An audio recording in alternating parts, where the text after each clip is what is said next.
So if you've never done yoga before and you've always wondered, what is it? What are those people doing? I'm going to try to explain to you a little bit about the practice and where it came from. First of all, the word yoga comes from the Sanskrit word yuj. That means to unite, to join, and to bring together. So there are 8 limbs to the yoga practice. However, in Western culture, most people, most practitioners refer to just the pose practice, and that's where you're seeing the movement of the body, the different poses that we can get into, the different sequences and flows. Those are called asanas, and asanas just mean pose. So when you are doing a pose practice, most people refer to that as yoga. The asanas are one of the 8 limbs. The other most well-known limb is called pranayama, and that is the control of the breath. So an instructor will frequently cue an inhale and an exhale. We're trying to do breath to movement. The third most popular one is the pratyahara, and that is the withdrawal of the senses. That's letting go the thoughts of the mind, that's quieting the mind, that's bringing everything inward, and it's becoming an observer. So those are just 3 of the 8 limbs. I encourage you to maybe look up the rest of them and explore it a little bit further, but we are going to get started in our asana practice. So again, most practices will start in a seated position. You can find any seated position. You'll see a lot of crossed legs. You can see a stacked leg, one on top of the other.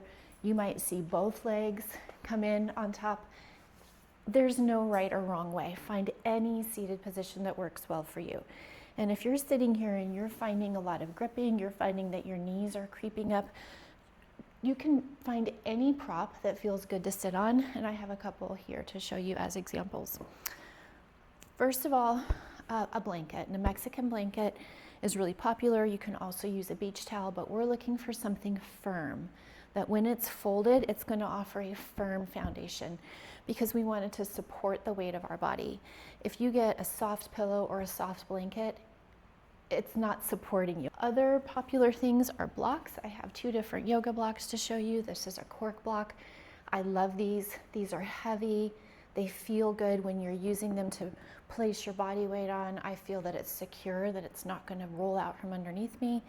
And then the other type is a foam block. And the foam blocks come in different weights. And again, I prefer a heavier foam block because when I put my weight on top of it, I want to know that it's stable. If you get a block that's too light, when you go to press down on it, you might feel some instability there, which can take away from the pose that you're working on at the time. So all of these are an option and available pretty much anywhere you can get a yoga mat. So I'm going to use a Mexican blanket today. So you just place it under your sits bones, and if you're sitting on something or on the floor, the first thing we do is we remove any excess flesh so that we have the widest part of our skeletal structure sitting on the mat. Release your hands to your knees. They can be face down, they can be face up. You can bring any finger, thumb together. I usually start face down. So ground down, press down through your sits bones, close your eyes, and then begin just lifting the crown of your head towards the ceiling. I always encourage everyone to shift back with your shoulders a little bit. We tend to grip and lean forward. So shift back with your shoulders a little bit, and then again take your chin and then also pull that back in towards your body. So you really try to find a straight spine that comes from your coccyx all the way up through your pelvis, your lower back, your mid back, your upper back. And then here you begin to focus on your breath. We just talked about that, the pranayama. You notice the inhale and the exhale. Start to take note of where the breath starts and stops in your body. And you also begin to release the thoughts of the mind. Draw inward, become an observer of everything that you're doing right now, which is just simply sitting.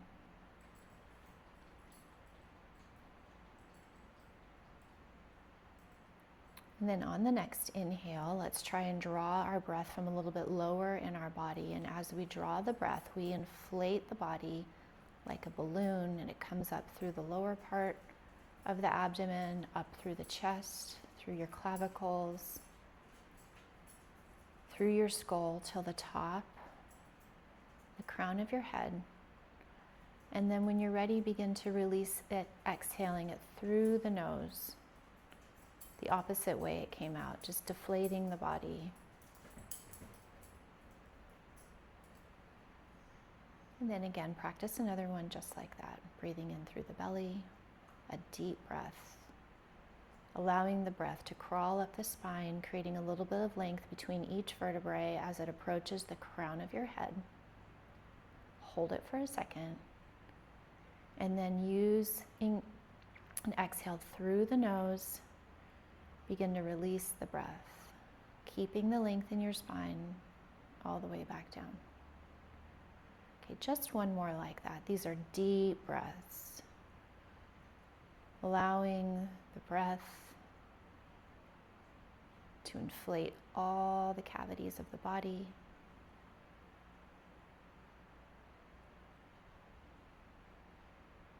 And then when you let it go, let everything go, completely empty.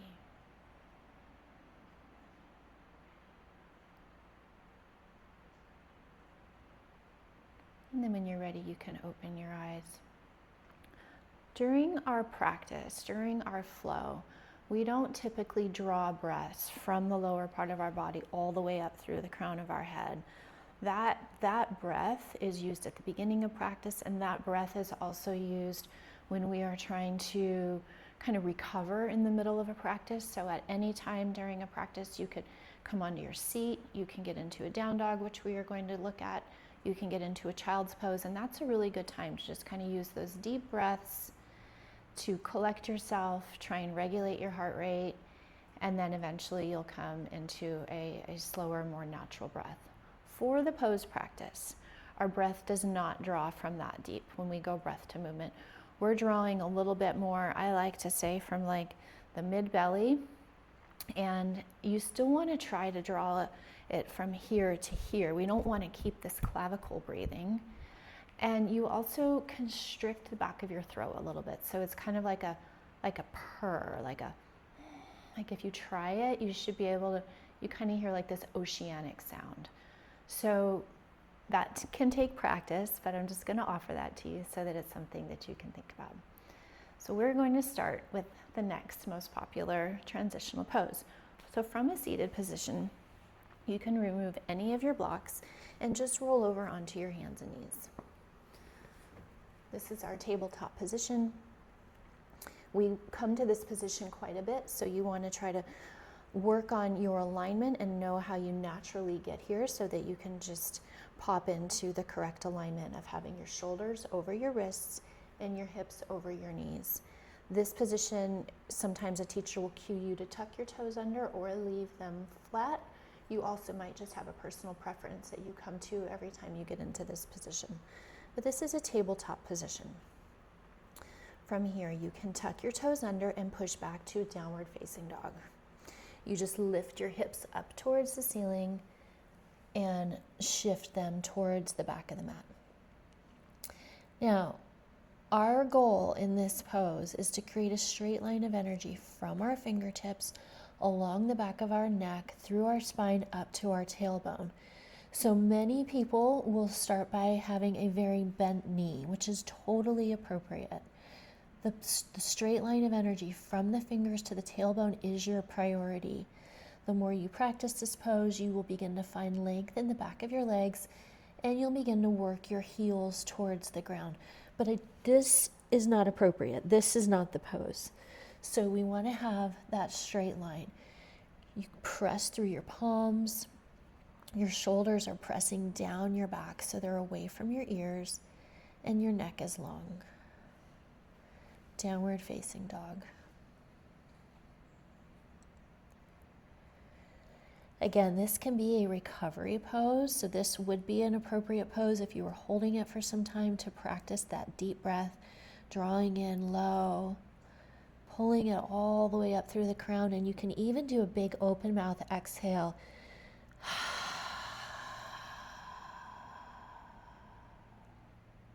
That feels really good. You can just let everything go. So from here, you look at your hands and you can walk your feet up between your hands, coming into a forward fold. Again, a bent knee here can be totally appropriate. You want to bring the weight onto the balls of your feet, so we're not weighted heavy in the heels, and then you can just let your body hang initially, just softly over your legs. Start to see what this feels like for you. Completely release the neck. If your hands aren't touching the ground and you have props, you can bring your blocks underneath you so that you have something to weight your hand on, and then just let your body fold. If you have props, you can remove them, and we're going to roll up one vertebrae at a time. Coming into mountain pose.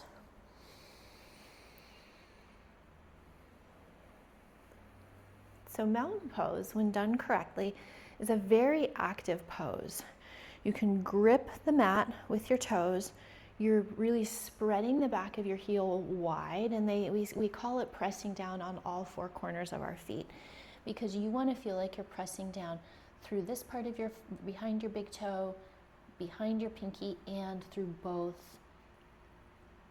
corners of your heel. That's what's called pressing down through all four corners of your feet. And then kind of lift your arches. That will help to engage your legs. Your legs are engaged. Your tailbone is slightly tucked under, and your shoulders are up and down your back. You should feel very secure, very steady in this pose. Your head is facing forward, so we're not looking up or down. This can also be a resting recovery pose. From here, we're going to start our Sun A. So Sun A is short for Sun Salutation A, and it's just the first sequence of warming up the body, getting the blood moving. So we'll inhale, arms come up. Exhale, forward fold. Bending at the hips, hands come to the ground, knees bent is okay. From here, step back to plank, and we're going to lower all the way to the mat.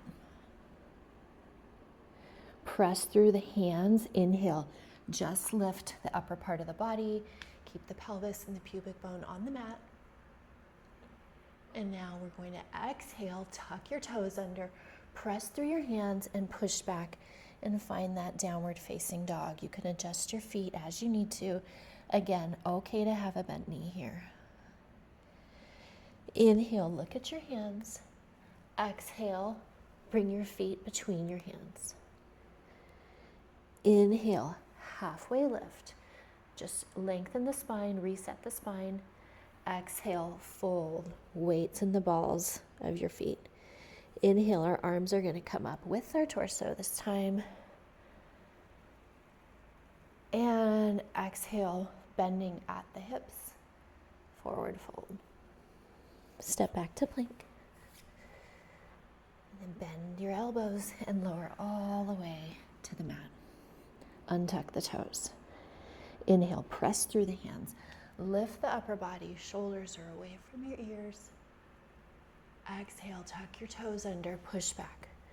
Downward facing dog, adjust your stance. Inhale, look at your hands. Exhale, feet between your hands, forward fold. Inhale for our halfway lift, reset the spine. Exhale, fold. Coming all the way up and back, arms come up with the body, mountain. Exhale, bending at the crease of the hips, forward fold. Step back to your plank. Exhale, bend your elbows, come all the way to the mat. Untuck the toes, press through the hands. Inhale, this is cobra pose. Exhale, tuck your toes under and push back for a downward facing dog. Inhale, look at your hands. Hop, step, or float, feet between the hands. Come up for a halfway lift and fold. Coming all the way up, arms next to your ears. And this time, just bring your hands down to a prayer position. So that was a very basic Sun A. You can go through that flow, that sequence as much as you need to. Some instructors do it for quite some time to warm up the body and just kind of create repetition. And that also allows kind of our mind to relax and come into the practice, into the flow. The next section is going to be Sun B. So Sun B is we're just going to go on with some different movements that encourage our muscles to warm up, encourage some strengthening. We're going to get some blood flow into our hips, our legs, and our back. So Sun B, we can start here back in our hands in prayer position. Release your hands by your side. Inhale, chair pose. So in your chair, you really want to sit back. So you're pulling your tailbone towards the back of your mat and then slightly tucked under. You want to be able to look over your knees and see all 10 toes. So if you can't see all 10 toes, you need to shift your body back a little bit. And then to check to make sure that you have your weight in the right position, I like to keep my toes off the mat initially. That makes me know that my weight is back in my heels. Your arms can be up. If this is uncomfortable for you, your arms can be here. And we just usually hold chair pose for a few breaths while we let the legs fire on. We're increasing the heat in our body.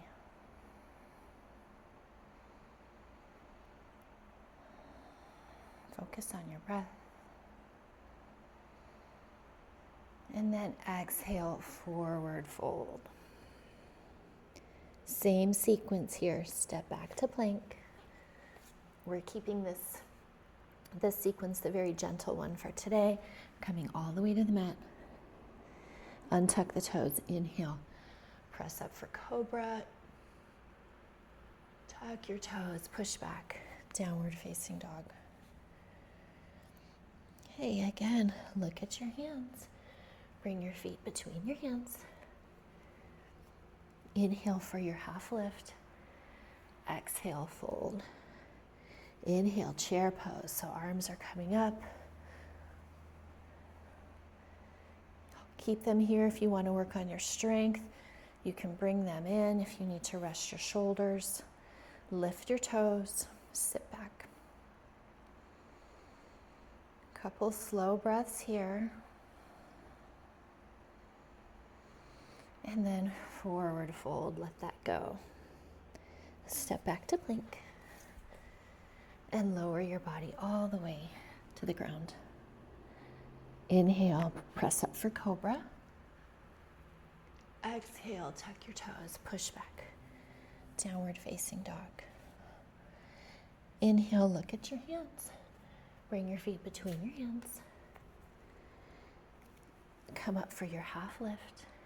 Exhale, fold. Inhale, chair pose. A little quicker. Exhale, fold. Step back to plank. Press all the way down. Inhale for cobra. Exhale, downward facing dog. Inhale, look at your hands. Bring your feet between your hands. Forward fold. Come up for your halfway lift and fold. Chair pose. Breath in. Breath out. Breath in. Breath out, fold. Step back to plank. Exhale as you come down. Untuck your toes. Inhale for cobra. And tuck your toes under, push back. Downward facing dog. Inhale, look at your hands. Hop, step, or float. Feet between your hands. Come up for your halfway lift. And fold. Back into chair. Last one. Exhale, fold. Back to plank. Exhale, release. Inhale, press through the hands, lift the chest. Exhale, tuck the toes under, push back. Inhale, look at your hands, hop, step, or float. Feet between your hands. Come up for your halfway lift. Exhale, fold. From here, let's just roll up one vertebrae at a time.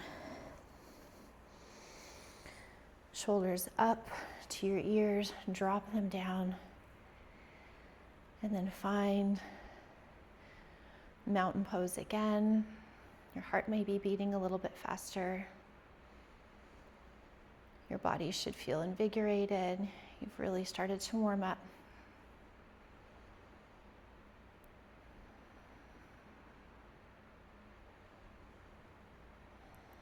And then we're going to sit back to our mat. So that was a very basic Sun A, that first series that we did, coming into mountain, arms overhead, going back into our plank, lowering to the ground, cobra, and pushing back to downward facing dog.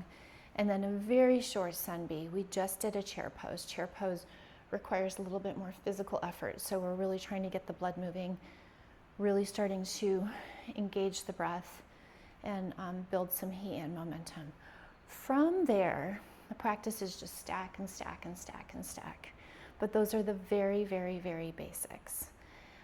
Every practice ends on the mat. And so you can come back to your seat, shift over, maybe grab your outer shins right below your knees, and just roll onto your back. I like to begin by pulling my knees in tight. Again, we are keeping this very simple. So I'm going to do just some very simple reclined poses. You can release your feet to your mat. My feet are going to work their way out towards the outsides of the mat so that I have a wider kind of stance here, I guess, with my hips. And then we're just going to simply drop the hips to the right and look to the left. You can have your arms out straight. You can have cactus arms. Just feel that extension in your left quad. And then inhale, bring the legs back to center. And exhale, let both knees drop to the left. And look over the right side, feeling that extension in the right quad. A little bit of length in the back as well.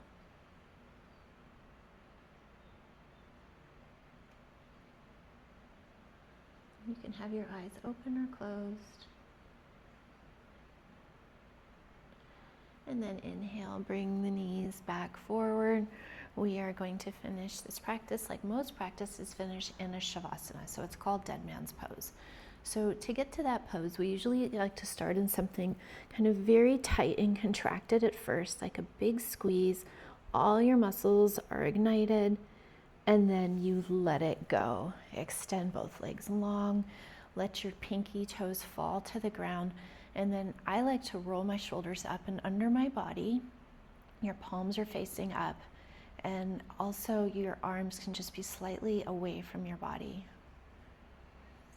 Close your eyes.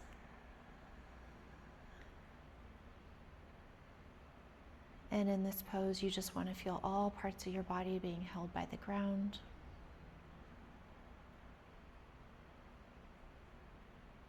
And if you had just finished a really active, long practice, your breath could be very labored here. So if that were the case, you'd really be working to bring your breath back to its normal rhythm and flow.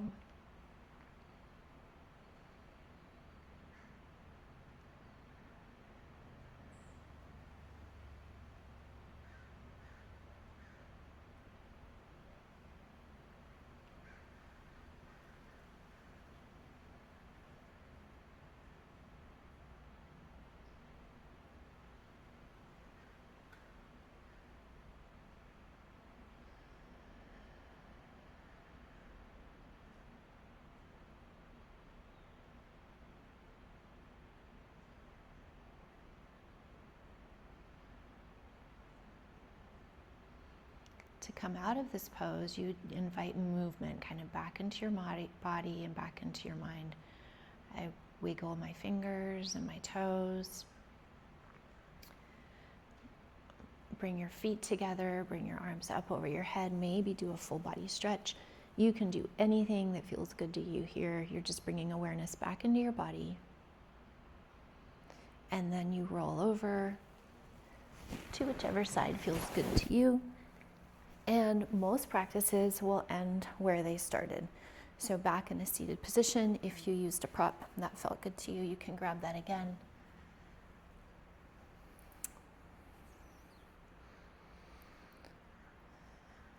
And then find that length in your spine again. Bring the shoulders down away from your ears. Close your eyes.